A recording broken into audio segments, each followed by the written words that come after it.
शारदीय नवरात्रि के पर्व पर मां दुर्गा के 9 अलग अलग स्वरूपों की पूजा का एक अलग ही महत्व है।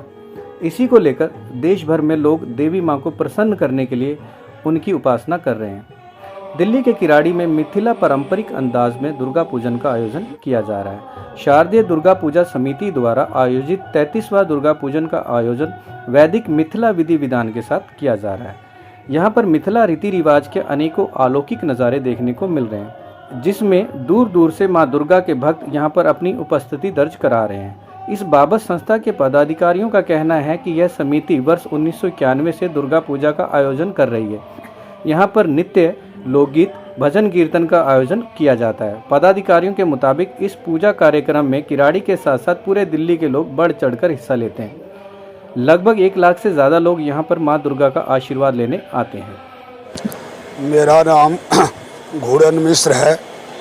मैं रिटायर्ड लेक्चरर संस्कृत दिल्ली सरकार से हूँ और यहाँ पर 1991 से ये पूजा अनवरत रूप से चल रहा है और ये पूजा हमारे मिथिला के पद्धति के अनुसार, मिथिला का जो पद्धति है, पद्धति मतलब जो पूजा का हिसाब है, उसके हिसाब से पूर्ण रूप से पूरे मैथिलोचित ढंग से जो यहाँ पर पूजा किया जाता है। ये पूजा 2 तरह का होता है। एक होता है जो जिसमें बलि प्रदान वगैरह पड़ता है और एक वैष्णवी पूजा होता है। तो हम लोग यहाँ पर वैष्णवी पूजा करते हैं और हम मिथिलावासी सदैव शक्ति के उपासक रहे हैं, इसीलिए यहाँ पर इस महामाई शक्ति का उपासना हम लोग अनवरत 1991 से करते आ रहे हैं। साल में 4 नवरात्र आता है। एक तो ये शारदीय नवरात्र है, एक इसके बाद शिशिर नवरात्र आता है जनवरी फरवरी में, और एक बसंती नवरात्र आता है मार्च अप्रैल में जो चैत में होता है, और एक गुप्त नवरात्रा होता है जुलाई या जून के लास्ट या जुलाई के फर्स्ट वीक में, आषाढ़ महीने में। तो इस शारदीय नवरात्र में है जो कि जो शक्ति हैं ये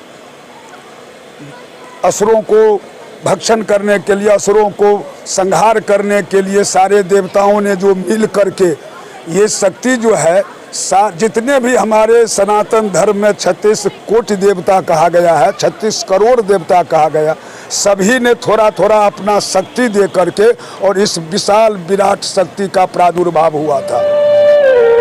और इन्होंने अपने शक्ति से असुरों का भक्षण किया था। उसी दिन से इनकी पूजा किया जाता है और ये पूजा आज से नहीं हो रहा है, हर एक युग में।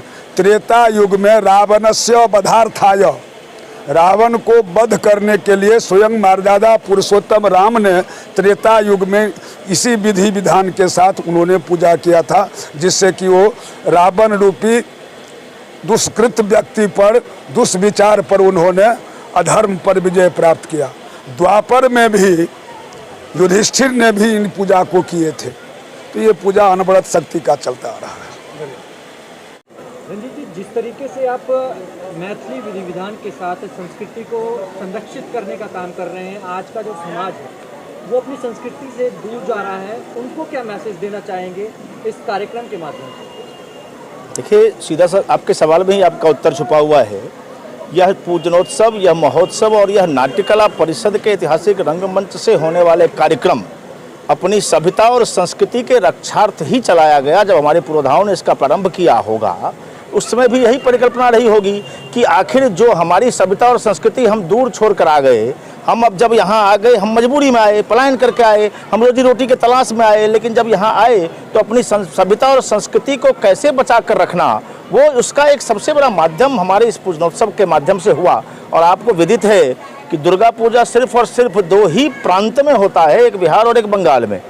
दिल्ली के अंदर भी जिस प्रकार से आज दुर्गा पूजा की धूम मच रही है, दुर्गा पूजा नहीं होता, वो ठीक है, रामलीला के करना, जागरण कर लेना, कार्यक्रम पूजन है, परंतु दुर्गा पूजा का जो विधि है और जो विधान है, वो विधि और विधान सिर्फ और सिर्फ बिहार और बंगाल में है। और उसमें खासकर विशेषकर जिस भूमि के हम लोग निवासी हैं, माँ जगत जननी जगदम्बा सीता जहाँ स्वयं धरती से अवतरित हुई हैं, ऐसी मिथिला भूमि में जगत जननी जगदम्बा के पूजन की विधा क्या होगी, वो इस सब का सबसे बड़ा साक्षी है दुर्गा पूजा है। ये मेरा नाम संजय कुमार झा है। तो 1991 से यह पूजन कार्यक्रम प्रारंभ हुआ, जब हमें संगठित होने की आवश्यकता थी और उस संगठन को बनाए रखने के लिए पूजा समिति की परिकल्पना हमसे पहले प्रारंभिक दौर में आने वाले हमारे पुरोधाओं ने की। और आज की स्थिति ये है कि आप अगर थोड़ी देर रुकेंगे तो विशाल यहाँ पुरुषों को जगह नहीं मिलता बैठने की। हमारी मातृ शक्तियों को भी कष्ट होता है क्योंकि जगह कम है। ये सारा का सारा जगह है पूजा समिति ने उनके सदस्यों और दानदाताओं के सहयोग से स्वयं परचेज किया है, खरीदा है। ये सरकारी ज़मीन नहीं है। इस कार्यक्रम में किस तरीके का विधि विधान और मैथिली अगर मैं देखिए, मिथिलांचल की संस्कृति, सभ्यता और वैदिक रीति रिवाज तो निश्चित रूप से इस पूजा को अगर किसी चीज़ ने महत्ता प्रदान की है, चंडीगढ़ गुड़गांव से लेकर दिल्ली एनसीआर से महिलाएं यहाँ गोद भरने माता की आती हैं, तो उसका सबसे बड़ा कारण ये है कि यहाँ संपूर्ण विधि विधान से मिथिलांचल की संस्कृति को आत्मसात करते हुए संपूर्ण पूजन का संपादन होता है। और यहाँ विभिन्न प्रभाग हैं, नाट्य प्रभाग है और वो भी मैथिली में। दो नाटक आज के तारीख में मिथिलांचल से सुदूर परिक्षेत्र में, दिल्ली राष्ट्रीय राजधानी क्षेत्र में मैथिली नाटक को, वो भी खुला मंच पर, ये पहला उदाहरण है।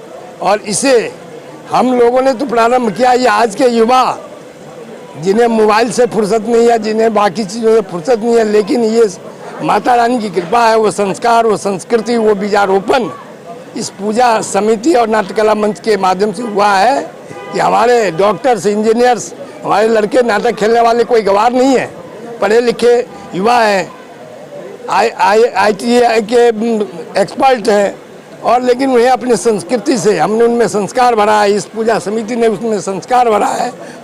मेरा नाम संजीव कुमार झा है। इस वर्ष 2023 के दुर्गा पूजा में मैं व्यवस्था प्रभारी के रूप में हूँ। 1991 में प्रथम वर्ष से जब यह पूजा शुरू हुआ, उस समय से ही इस पूजा कार्यक्रम में लगा हूँ अनवरत। भगवती का यह पूजनोत्सव पिछले 33 वर्षों से जो चला रहा है, बहुत ही एक सिस्टमेटिक तरीके से पूरा सिस्टम के साथ इसका पूजन का सुबह से लेकर के रात 12 बजे तक यह कार्यक्रम चलता है। और सांस्कृतिक कार्यक्रम हो तो रात 2 बजे तक भी यह कार्यक्रम चलता है, जिसमें सुबह पूजन पाठ का होना, 5 पंडित जी बैठ करके दुर्गा सप्तशती का पाठ करते हैं, फिर आचार्य जी पूजन करवाते हैं। 1:30 बजे से 3 बजे तक आरती का, विहंगम आरती का यहाँ पर एक दृश्य होता है। बहुत ही भव्य तरीके से 1.5 पौने 2 घंटे का उद्बोधन का कार्यक्रम, शाम में संकीर्तन का कार्यक्रम होता है। और फिर सायंकालीन आरती भी 8 बजे से 9:30 पौने 10 बजे तक होता है। और रात में श्री मिथिला शारदीय नाट्यकला परिषद के इस मंच पर कभी बच्चों का सांस्कृतिक कार्यक्रम, फिर रात में कभी रात्रिकालीन संकीर्तन का कार्यक्रम। आने वाले समय में यहाँ पर अभी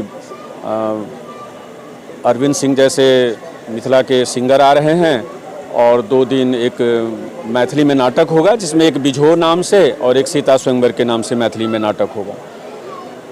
यहाँ शाम के समय में दियाबाती का सबसे ज़्यादा विहंगम वाला दृश्य होता है, जब कम से कम 4 से 5 हज़ार महिलाएं यहाँ पर पंक्तिबद्ध होकर के, मतलब सब 5-5 सेकंड में निकलते हुए, और वो 4-5 हज़ार महिलाओं का हो जाता है। जहाँ तक बाहर से आने की बात है, जिस समय में शुरुआत हुई थी 25-30 घर थे यहाँ पर, तो मिथिलांचल के लोग भी दिल्ली में कम थे।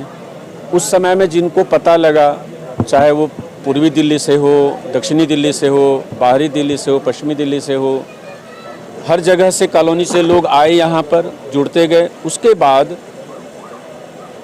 अभी अध्यक्ष जी ने भी कहा कि जैसे चंडीगढ़ से, गुड़गांव से, या अंबाला से, या राजस्थान से, या बंगाल से, बिहार से, उत्तर प्रदेश से, मतलब जहाँ जिस प्रांत के लोग ने आकर के अपनी माता के सामने में मान्यता रखी, उनकी मन्नतें पूरी हुई, अभी भी प्रतिवर्ष आते हैं। कुछ न कुछ यहाँ माता के लिए अपना भेंट स्वरूप भेंट यहाँ पर प्रदान करते हैं। और समझिए कि नॉर्थ इंडिया के तकरीबन 12-14 राज्य से लोग अभी भी